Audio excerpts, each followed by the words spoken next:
On the 4th of July, 1998, I came out of a blackout after a night of drinking.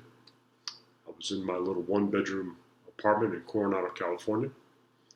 I remember it had blue shag carpeting, also had cockroaches and fleas, no food in the house.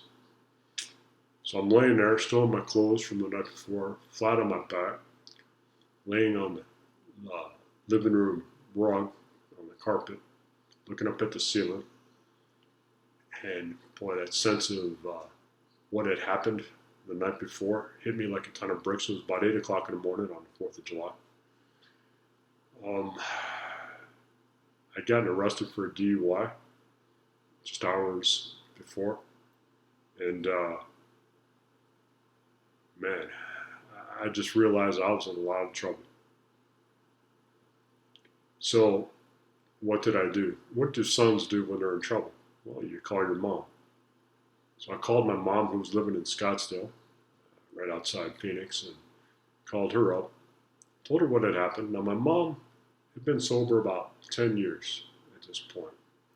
And I would go visit my mom when I was on leave in the Navy.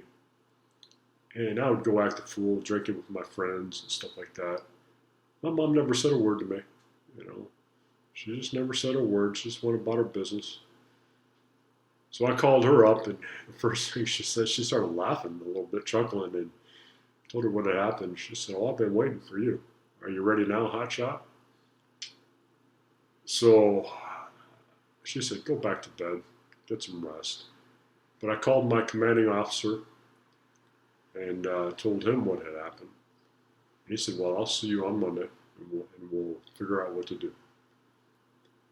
So I passed back out there on the couch, and next thing I knew, it was about noon, pounding at the door. And I opened up the door a little bit, sunlight comes streaming in, and it was my sister Susan standing there.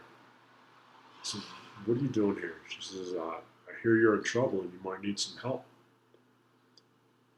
Boy, I'll tell you, I was really glad to see her.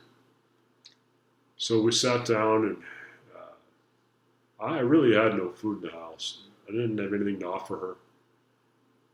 But she pulled out the yellow pages, and we found a popular 12-step program in the front of it, in the front of the yellow pages there. And come to find out that there was a meeting, a 12-step meeting right around the corner from where I live. Next thing I know, I'm in that meeting. So I walk in there, little club in Coronado, California. If you've ever been there, it's behind at the I haven't been to Coronado in a while, but I think it's behind the Starbucks there on 10th Avenue. And so I walk in. Everybody, the place was full. Everybody knew everybody. 4th of July in Coronado is a big deal, so there were people everywhere. But this place was crowded. Coffee was being poured, and people were laughing and shaking hands and hugging each other. Here I walk in. Somebody walked up to me and said, "Hey, it looks like you could use a cup of coffee." I said, "Yes, please." So the smart man hands me a half a cup of coffee. My hands were shaking. Half a cup of coffee and a styrofoam cup. Coffee was terrible, but so I just said, "Well, what do I do?" He said, "Well, just sit down and listen." So I did. And I remember hearing my own drinking story being told back to me. It was amazing. It was amazing. I thought I was unique. I thought nobody drank like I did. And I learned a lot really quick. You see, with my drinking, I I always thought, well, you just drink too much, right? Come to find out, it was the fact that I drank it all. I I could see myself sliding down and getting into trouble in all this. But I thought, well, I can stop. I can stop. But I couldn't stop. I would walk into the bar with the best of intentions, 4 or 5 in the afternoon, and tell myself, well, you're just going to have a couple of beers. Well, next thing I know, it's midnight, 1 in the morning, And here I've got to get up early to go to work. I got a lot of responsibility. I had people to supervise. And I couldn't figure it out. I could not figure it out. Well, it was the idea of not drinking at all. You can't get drunk if you don't drink the first drink. And when I heard that, I was like, what? That's crazy. You know, I just drink too much. No, it's the fact that you drink it all. That was a big thing for me. And so I'm sitting there at that meeting and I walk out of there and I'm like, wow. I mean, I just couldn't believe it. I haven't had a drink since. And I don't say that to brag. I just to give you background on my story, and I'm telling the truth. So I thought for sure that I was in the Navy. I thought the Navy was going to kick me out. I thought I was going to jail. So I meet with my commanding officer the following week, and they were close to kicking me out. They were very close. But my boss said to me, he said, you're not a bad guy, you're sick and you need help. So they sent me to treatment. And I'm so glad that they did. Learned a lot in treatment. And I learned that I had to surrender to the fact that I was an alcoholic. Nobody had ever called me an alcoholic before. I didn't think of myself as an alcoholic. An alcoholic was somebody who slept under a bridge or pushed a shopping cart or whatever. It wasn't me, no, but I was. Because once I started drinking, I couldn't tell you. I might drink 2 drinks, I might drink 22. I don't know.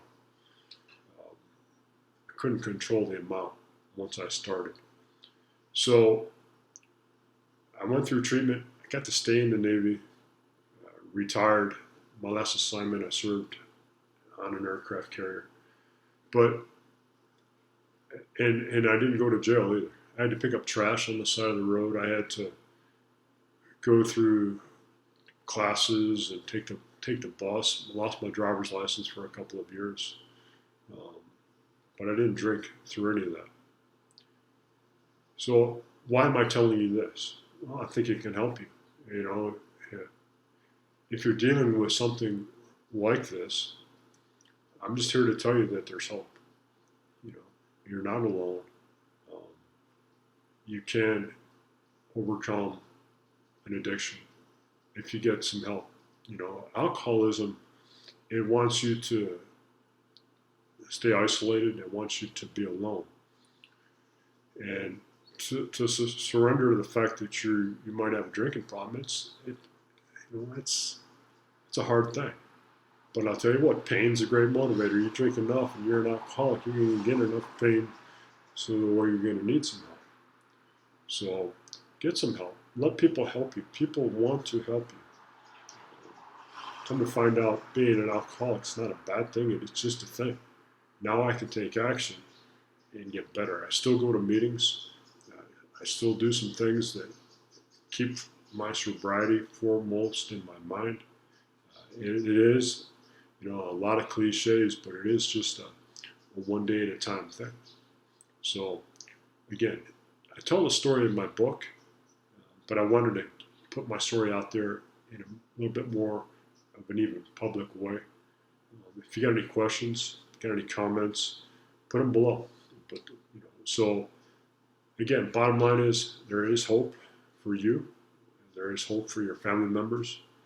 For me, the biggest thing is to surrender to the fact that I've got this thing and to give up control. One of the issues that I dealt with was I would get so worked up and so angry during the course of my day that I walked into the bar and I was drinking at people. I'd order 2 beers at a time. I'd be drinking a beer, looking at the next beer I'm going to drink, going, them sons of bitches, don't they realize what I'm trying to do? I'm trying to help people. But that's just control. And control is something that I try to avoid today. I surrender, I just want to be happy. I'd rather be happy than right, which is a big statement for me because when I was drinking, being right was really important. So my name's John Quinn. My book's titled Someone Like Me. And again, if this video resonates with you, there is hope. And just know that you're not alone. All right, guys, take care. Be well. Talk soon. Bye bye.